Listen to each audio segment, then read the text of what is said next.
Hey, party people. Welcome to part 2 of a How to Make a Corset from Scratch series. If you want to know how I did all of this, please watch part 1. Okay? The only reason this may look a little bit different from part 1 is I just trimmed the seam allowance. We had pinned all this and that we had a lot of extra fabric because we were playing it safe and making sure we didn't run out of fabric mid-drape. And all I did was trim all the seam allowance and then I marked it. I just traced along our pinned edges so you can see all the blue seaming. That's it. And then we went over notching, matching everything up. Last week, I asked you 2 questions. Do you want me to show you how to block muslin? You said yes. Do you want me to drape the cup on camera? You said yes. So we're going to do both today. All right, let's block some muslin. I got some muslin.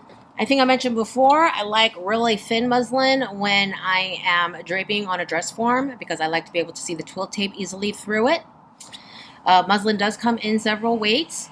If I'm doing a fitting or a toile, I don't care, but for drapes, I like a flimsier, thinner muslin. I have a couple of rulers here. These rulers live at my ironing station, my pressing station over here, because with all the steam, they've become a little bit wonky over the years, so I don't use them for any precise measuring. But when I do cut muslin, I like to measure how much I need on the dress form according to the shapes that I have pinned on the twill tape, leaving extra room all the way around. Here's my selvage. So let's say I'm going to use this piece, but I only need something that's about 6 inches wide. So I'm just going to mark it there, and I'm going to snip it, and I'm going to tear it, because it'll tear along the yarns.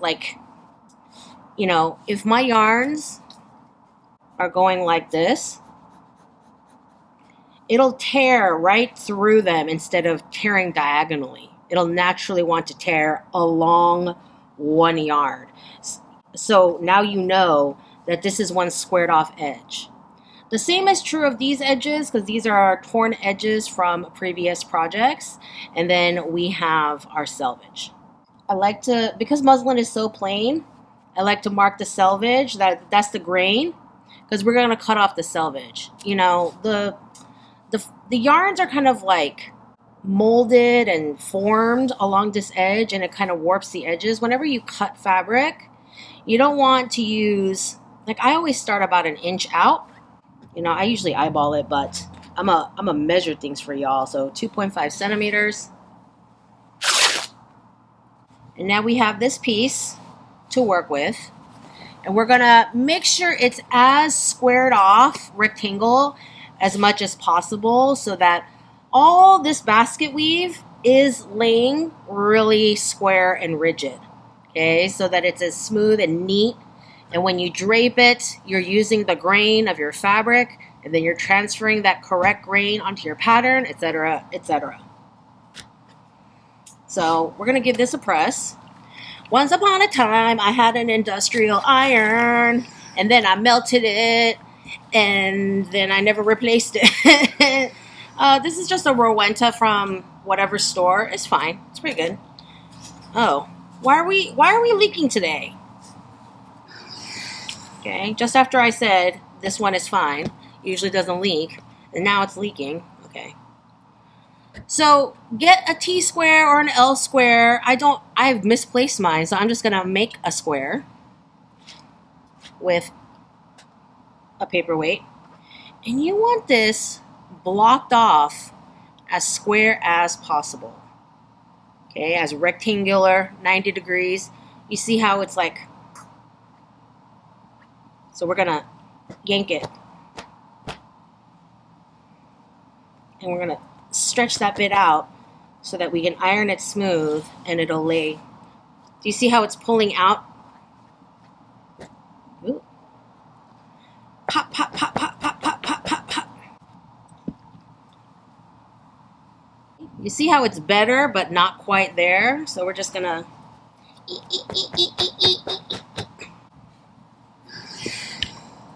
Here we go. Beautiful. Beautiful. Nice and squared off. Ooh. Now this is crooked. Is all muslin usually this wonky? No, I don't.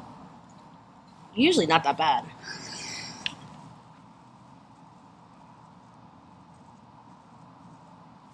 Okay, that's good. All right. Now we mark with the grain line. I already marked this as the direction of the grain.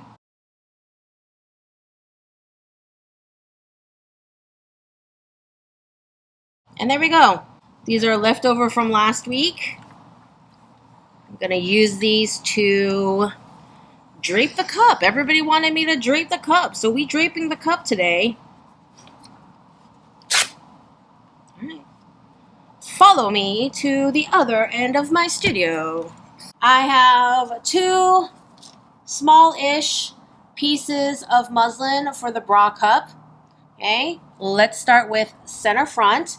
I have my center front marked here because anything that goes here, we're going to make the grain line parallel to center front or at center front. So I marked this separate so that this is literally going to sit at center front.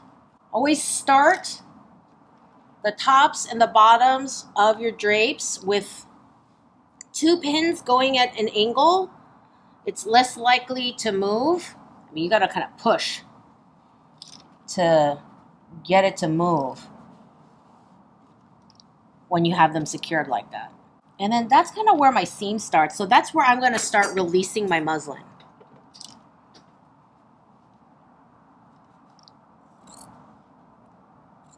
Again, not all the way up to the seam, but just enough so that it'll lay smooth. Already it's like pulling less. So again, we're gonna stab that.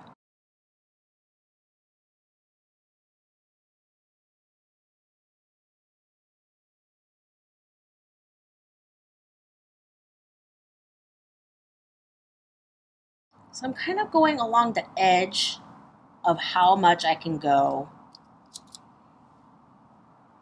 like this. And we're going to be more precise with this seam when I drape this side piece. But I'm going to move this here. I'm going to try to get better at showing the camera more stuff, but again, it's really like I got to be able to see what I'm doing, but also show you at the same time. I tried one of those chest cams, those chest mounts, and let's just say that's not very booby friendly. Okay? It wasn't great. It wasn't great. And then we don't need that much up here, so we're gonna take this down. So here's what I'm gonna do. I'm gonna pull this up and open this up and start pinching out this seam. Got this piece down here, and this is still running along the center front. So don't lose that grain.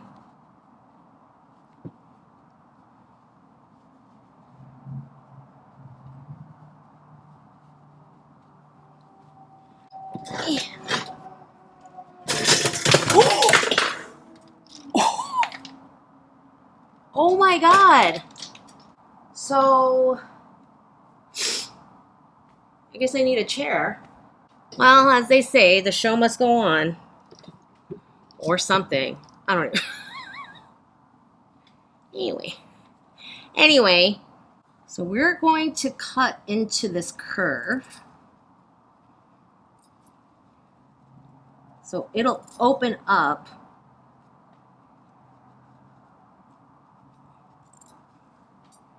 Okay.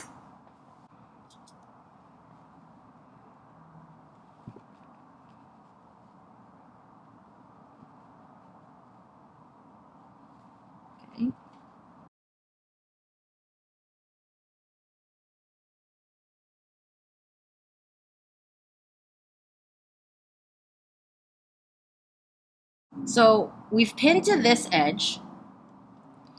And now I'm going to trim this off. Now, when we do princess seams, and you may have seen this either in drape form or in pattern form. The grain line for the side is up and down like this. It's very close to being parallel as possible on a curvy form to the center front. So that's where I'm going to place my grain. Like looking at it. Okay, I know from this torn edge that this is parallel to the grain. So we're here and we're wrapping it here. I need a little bit more room. So we're here. Okay, see how the grain line is sitting like this, and when you wrap it around, it should be as parallel to center front as possible. Okay, and we're here. And again, we are going to trim or slash into this so it'll open up this curve. I actually hate draping while sitting. It kind of constricts my movement. I don't like that. And I'm going to trim like that. And it's going to come around like that. So I am going to trim like that. So remember, there is a little section of this side here that connects to piece number 5. So we're going to pin that. All these pieces in here come together like that. And use how you've marked the seam, the lines you drew down here to guide you as to where to pin. I may have forgotten to mention this, but when I like to pin these corners, I like the pin to sit right at the corner. You know, you don't want just the pins to sit in the middle. You want the pins to go all the way to the corner so you're getting that snug fit. Okay, so now we've got the top edge, we've got this side seam pinned together, okay, and then we've got this bottom cup, and now we're putting this together. When you're faced with something that you think will be difficult, I recommend you start with the difficult part. Just wrestle it up in the early beginning and then let the rest of it kind of flow out. Like, this is going to be a little bit more difficult. This is just flow. So we're in here, you know, for tight quarters, if you have the option, if you have a little extra money to buy different kinds of pins, I've gone over different kinds of pins a lot. But if you can get like shorter pinhead pins to pin these tighter curves, because your stitches are always going to be a million times smaller than any pin, it'll be better for you. So I'm going to get in here. Ooh. And just get in the corner. In here as much as possible.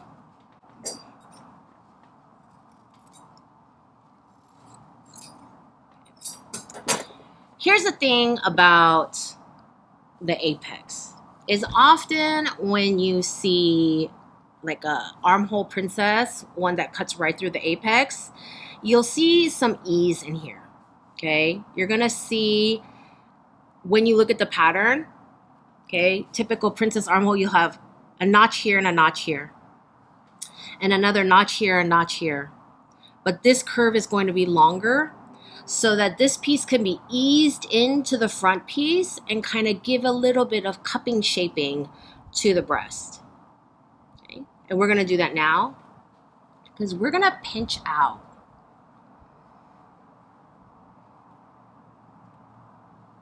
Just like the itty bittiest dart.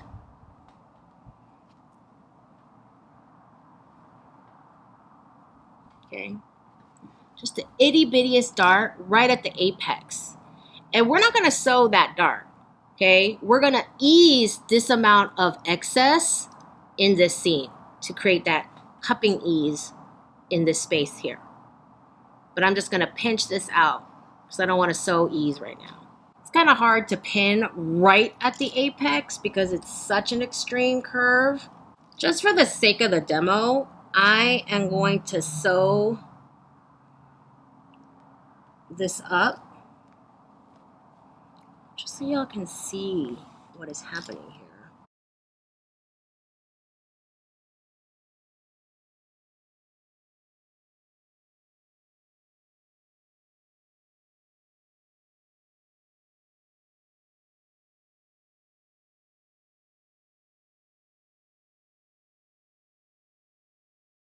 And there you go. There's your bra cup.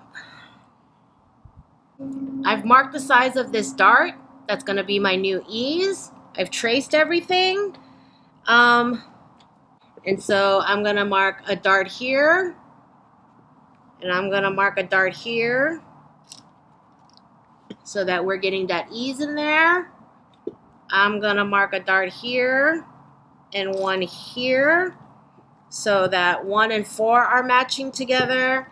And then, I don't know, do I need a dart there to mark 2 and 3? Yeah, not really. All right, and there's your bra cup. Today I was actually going to start transferring this to paper, but then I got the request for the other things, and then my mannequin fell apart, and that really peeved me off, so I'm not going to do that. I'm going to do that in the next video. So drop me all your questions about where we are so far. Drop me all your questions about the transferring muslin to paper process that you can think of in advance, because that is what we are doing in the next video. I don't think it's going to be next week. I think next week I'm going to be going over the haute couture shows, and then we're going to pick up on transferring this to paper after that. All right. As usual, give this video a thumbs up if you learned something new today. Share, subscribe, all the ways you show me love, and I will see you in the next video.